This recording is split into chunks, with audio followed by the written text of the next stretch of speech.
Hello दोस्तों, आज इस वीडियो में आप अपने सबकॉन्शियस माइंड के बारे में यानी कि अपने अवचेतन मन के बारे में और ज़्यादा जानकारी आपको मिलेगी कि कैसे आप इसको रीप्रोग्राम कर सकते हैं, आप कैसे इससे अपना काम ले सकते हैं ताकि आपकी ज़िंदगी वैसी चल सके जैसा कि आप इसे चलाना चाहते हैं। तो मेरी लास्ट की जो 2 वीडियोज़ है सबकॉन्शियस माइंड के ऊपर, वो वीडियो आप ज़रूर देखिएगा, आपको इसके बारे में डिटेल पता चलेगा। क्योंकि जब तक आप अपने कॉन्शियस और सबकॉन्शियस माइंड में डिफरेंस नहीं समझेंगे, जब तक आप इसको प्रोग्राम करना नहीं सीखेंगे, तब तक आप अपनी लाइफ को उस तरह नहीं चेंज कर सकते जिस तरीके से आप इसे चेंज करना चाहते हैं। तो वो 2 वीडियोस भी आप ज़रूर देखिएगा, आपको बहुत हेल्प मिलेगी अपने सबकॉन्शियस माइंड को जानने में।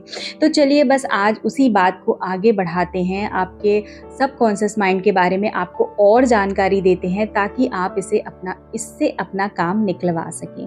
तो जब आप जागे हुए हैं या अपने बिस्तर पर गहरी नींद में होते हैं, तब आपका अवचेतन मन बिना रुके, बिना थके, लगातार बिना आपके चेतन मस्तिष्क की सहायता लिए शरीर के सभी जरूरी अंगों को वो नियंत्रित करता है। इसका एग्जाम्पल आप ले सकते हैं कि जब आप सोए रहते हैं तब भी आपका जो हृदय है, जो आपका हार्ट है, वो लगातार जो है धड़कता रहता है। आपके जो फेफड़े हैं वो आराम नहीं करते हैं और वो आपको सांस लेने और छोड़ने की प्रक्रिया, जिसकी वजह से आपका जो ब्लड सर्कुलेशन है उसमें ताज़ी हवा वो सोखता रहता है। ये सब वैसे ही चलता रहता है जैसे ये आपकी जागृत अवस्था में चल रहा था। आपका अवचेतन आपकी डाइजेस्टिंग सिस्टम को, आपकी जितनी ग्रंथियां हैं उन सभी को कंट्रोल करता है। इन सारी ही चीज़ों पे आपके अवचेतन मन का कंट्रोल होता है। आपके चेहरे के बाल बढ़ते रहते हैं, चाहे आप जागे हों या सोए हों। जितने भी साइंटिस्ट हैं वे हमें बताते हैं कि त्वचा जागने की अपेक्षा सोते समय अधिक पसीना निकालती है। आपकी आँखें, कान और जो आपकी अन्य इंद्रियां हैं, सोने के दौरान भी वो हमेशा सक्रिय रहती हैं। एग्जाम्पल के तौर पर हमारे कई जो महान वैज्ञानिकों ने अपनी जटिल समस्याओं का उत्तर उनको तब मिला जब वो सोए हुए थे। उन्होंने अपने ड्रीम में अपना जवाब देखा।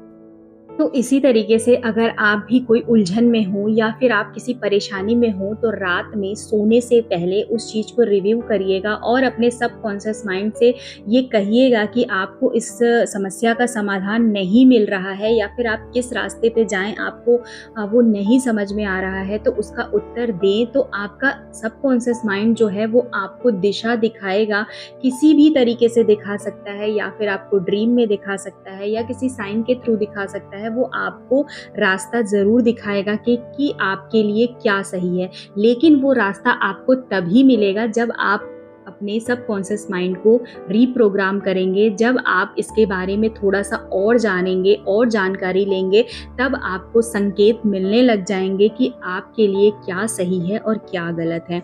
सबसे पहले ये समझना होगा कि आपका अवचेतन मस्तिष्क हमेशा कार्य करता रहता है। ये दिन रात सक्रिय रहता है, चाहे आप इसे कहें या ना कहें। आपका अवचेतन आपके शरीर का निर्माता है, लेकिन आप इसके अंदर की शांत प्रक्रिया को जानबूझकर समझ या सुन नहीं सकते। आपका मतलब केवल चेतन मस्तिष्क से ही होता है। अवचेतन मस्तिष्क से कभी आपका मतलब नहीं होता है। केवल अपने चेतन मस्तिष्क को उत्तम की अपेक्षा करते हुए व्यस्त रखिए और हमेशा ये सुनिश्चित करिए कि आपके विचार, जिन्हें आप अक्सर सोचते हैं, वो हमेशा अच्छे होने चाहिए, सच होने चाहिए, न्यायपूर्ण और अच्छी खबर वाले ही होने चाहिए। आपको हमेशा अपने विचार अच्छे ही रखने पड़ेंगे, पॉजिटिव ही रखने पड़ेंगे। अब आप अपने चेतन मस्तिष्क का ध्यान रखना शुरू करिए।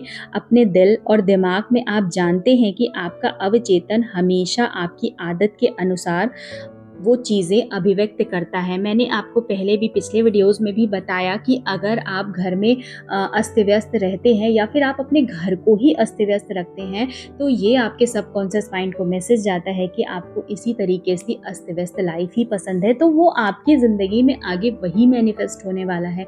इसीलिए अपने आप को सही तरीके से रखिए, अपने घर को सही तरीके से रखिए और जैसी लाइफ स्टाइल आपकी है, जैसा आप ड्रीम देखते हैं, आप वैसा रहना शुरू करिए, जिससे कि आपके अवचेतन मन को ये मैसेज जाए कि आपको किस तरीके की लाइफस्टाइल पसंद है। याद रखिए, जल जिस प्रकार पाइप का आकार लेता है जिससे होकर वो बहता है, उसी प्रकार जीवन का सिद्धांत आपके विचारों के अनुसार बहता है। अधिकार पूर्वक दावा करें कि अवचेतन में बहने वाली निरोग शक्ति आपके अंदर सामंजस्यता, स्वास्थ्य, शांति, आनंद और प्रचुरता के साथ बह रही है। इसे रास्ते का जीवन, ज्ञान, एक खूबसूरत साथी समझिए। इस बात का दृढ़ता से विश्वास रखिए कि ये लगातार आपसे होते हुए आपको सजीव, प्रोत्साहित और समृद्ध करते हुए बह रही है। ये एकदम इसी तरह से जवाब देगा। ये आपके विश्वास के अनुरूप ही चलेगा। तो जिस प्रकार जल रूप ले लेता है अब पाइप का, जिस पाइप से वो होकर गुजरता है, बस उसी तरीके से आप अपनी ज़िंदगी को उसी तरीके से चला सकते हैं जिस प्रकार आप चाहते हैं। बस आपके सबकॉन्शियस माइंड को रीप्रोग्राम करना होगा। आपके सबकॉन्शियस माइंड को वो चीज़ें बतानी होगी जो कि आप चाहते हैं। इसीलिए हमेशा अच्छी चीज़ें देखिए, अच्छी चीज़ें सोचिए और अच्छा ही इमेजिन करिए, क्योंकि आपके सबकॉन्शियस माइंड को किसी भी तरीके की भाषा का ज्ञान नहीं है। वो चित्रों को समझता है। वो इसीलिए कहा जाता है कि आप विज़न बोर्ड बनाइए। अगर आपको कोई भी चीज़ें चाहिए तो आप एक विज़न बोर्ड बनाइए और उसकी तस्वीर अपने सामने रखिए जो कि आपकी ड्रीम लाइफ है। तो जब आप बार बार लगातार उसी चीज़ों को देखेंगे तो आपका जो सबकॉन्शियस माइंड है वो रीप्रोग्राम होता रहेगा। तो इस तरीके से आप अपने सबकॉन्शियस माइंड को रीप्रोग्राम कर सकते हैं और आपका सबकॉन्शियस माइंड इसी तरीके से काम करता है। तो मैं ये उम्मीद करती हूँ कि ये वीडियो आपको पसंद आई होगी और समझ में भी आई होगी। मेरी आने वाली वीडियोस भी इसी तरीके से सबकॉन्शियस माइंड पे होने वाली है। मैं आपको और एग्जाम्पल दूंगी जिससे कि आपको और भी ज़्यादा आप अपने सबकॉन्शियस माइंड के बारे में जान सकेंगे। तो अब मैं मिलूंगी आपसे एक नए वीडियोस के साथ। तब तक के लिए थैंक यू, बाय बाय।